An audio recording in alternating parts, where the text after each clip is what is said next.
Breaking news mga kaiksena at patungkol ito sa 18 Marines, okay? Noong mga nakaraang content natin, sinasabi ko sa inyo, 'di ba? Na hindi magtatagal, hindi maglalaon, hindi maglalaho o hindi maglalaon. Magkakaproblema sila dito sa 18 Marines. At eto na nga mga kaiksena, ayon sa ating nakalap na impormasyon, naka po, nagkakaonsehan, nagkakadengguyan, nagkakagulo na at nagkakaproblema na. Yan ang sinasabi ko. Bakit? Nako, mukhang may pipiyok na. At kung maaalala ninyo, meron din sinabi si Trillanes na meron ng gustong bumaligtad na miyembro nung kanilang 18 Marites o 18 Marines. So ito kasi mga kaiksena, Truth Forum by ex-Marines dissolved into disarray. Disarray. Tama ba basa ko? Disarray. Tama ba? So sa madaling salita mga kaiksena, nagkaroon ng tawag dito, paano ba? Pagkakagulo, nagkakawatak-watak. At ayon sa ating nalaman, impormasyon, may mga napapabayaan. Yan, napapabayaan. Oh.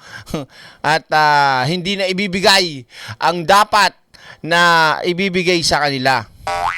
At kaya naman mga kaiksena, tawag dito, meron ng gustong magsalita. Tama ba magkabasa ko? Ang galing ko, no?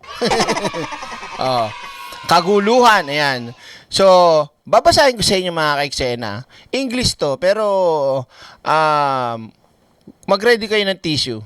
Baka dumugo. Oh, eto. Oh, yan. Pakita natin ha. So, dito mga kaiksena, published to ng May 8. 'Di ba? Tapos pinablish na May 8, 'di ba? So wala naman tayo nabalitaan dito sa mga 18 Marites, 'di ba? So sabi dito mga kaiksena, organizer had billed the gathering as a public venue for clarity, but despite prior assurances that the event will be open to the press. Wow. Kasi ganoon naman talaga dapat 'di ba? Oh. Open to the press, mainstream media outlets were abruptly barred from the venue. Ha, bakit? Triggering an immediate and organized walkout by the journalists. Hala, bakit nag-walk out? Nasaan ba yung tubo? Siguro, eto hindi ko naman sinasabing eto mismo Siguro, kunyari lang, may wild imagination. Siguro, yun na nga, nagkakaroon na sila ng mga disagreehan, reklamo, mga hinaing na hindi natutupad at nararanasan. Yan. Pwedeng ganon.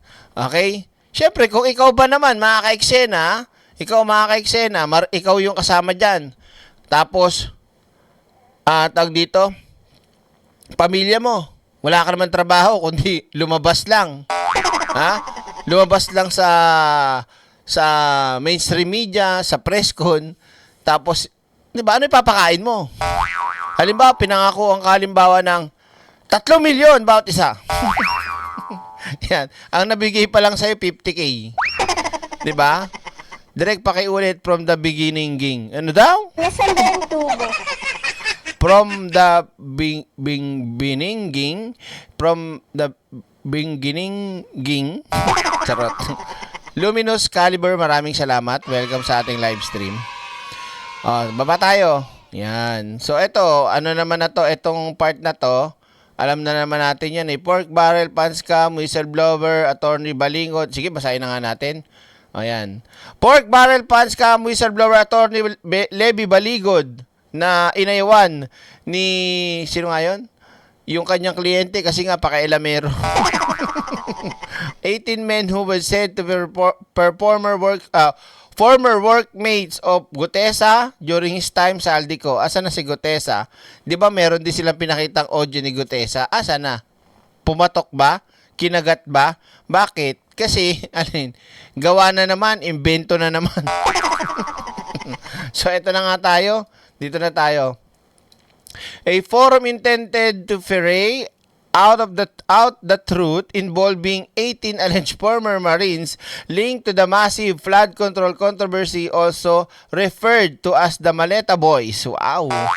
Who supposedly delivered billions of cash in suitcase to former Ako Bicol Party list Saldico, took a chaotic turn. Naka? Parang ang tindi naman nun, ano? Took a chaotic turn. From what? From who? From where? From then and where? Nung Friday, May 8, mga kaiksena, at the Valle Verde County Club, Pasig City, as the event's promise of transparency collapse into media blackout. Nasaan ba yung tubo? Organizer, dito tayo, baba tayo ha. Yan.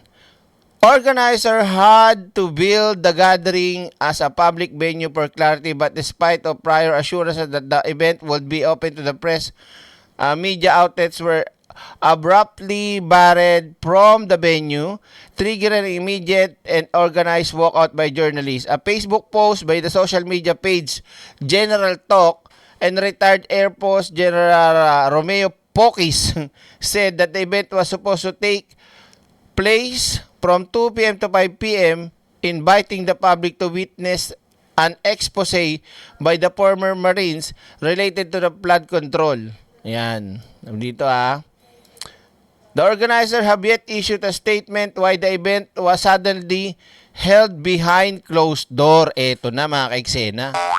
Yung dapat na mangyayaring presko nila, naging private. Naging private. Oo. Yengs TV, direct may kanin ka sa labi. Hindi kanin yung laway. Nasaan ba yung tubo?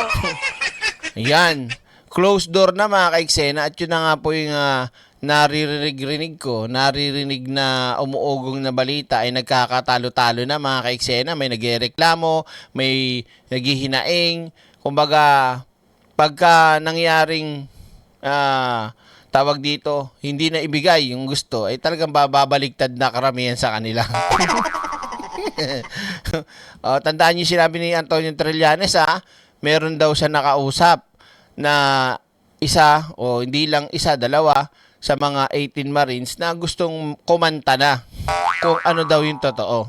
Okay?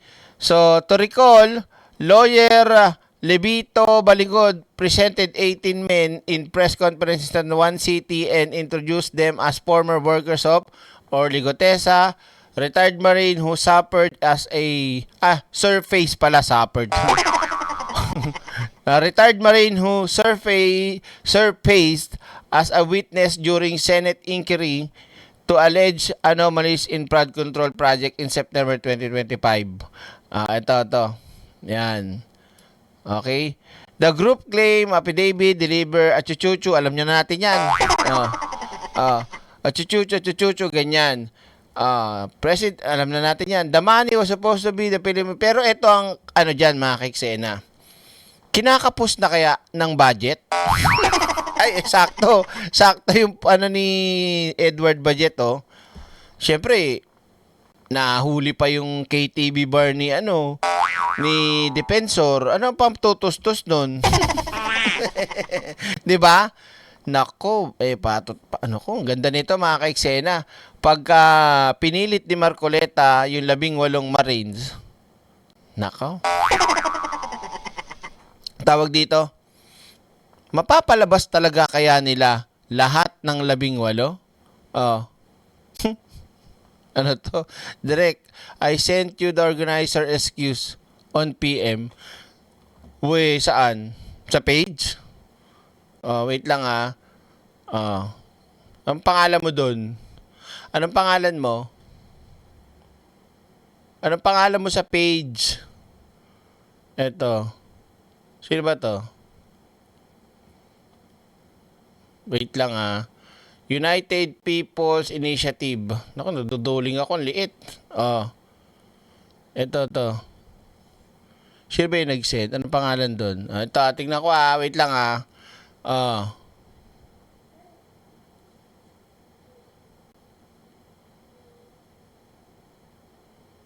Ito, wait lang,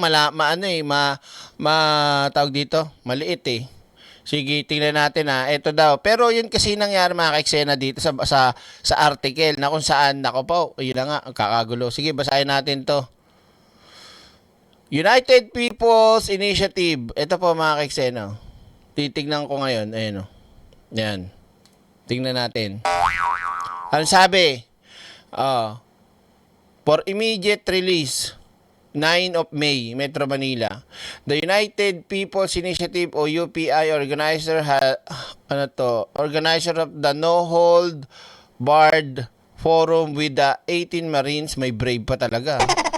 Sincerely apologize to members of the mainstream media and social media bloggers who were not allowed to entry to the venue at Valle Verde Club. The decision was made upon the advice of the soldiers, legal counsel to prevent the splicing, selective editing, or misrepresentation of the forum. Discussion, particularly the question and answer exchanging involving retired generals as si Chuchu. Natatawa naman ako dito sa excuse nila. Nasaan ba yung tubo? Dito pa lang ako sa bandang halos kalahati. Anong i-splice sa video nyo? Anong i-edit sa video nyo? Nako, nagka-problema kasi talaga kayo dito sa mga Marines na sinasabi ninyo. Kung ako sa inyo, alagaan nyo mabuti. Bigay nyo yung gusto. Bigay nyo yung hilig. Ganun. Bigay nyo yung babae. Nasaan ba yung tubo? Nako. Tingnan na lang natin mga ka-eksena kung mapapalabas lahat yan ni Marcoleta. Di ba makulit si Marcoleta? Nako, paano na to? Wala na yatang pondo yata yung paandar ni Defensor. Hindi naman mauubusan si Chabit. Nasaan ba yung tubo? Hindi ko alam. So, kayo na umusga mga ka-eksena. Basta binigay ko sa iyo itong balita na to. Let's see. Okay? O ngayon, punta na tayo kay Robin tsaka kay Kiko. Halika na, type action mga ka-eksena. Let's go sa go.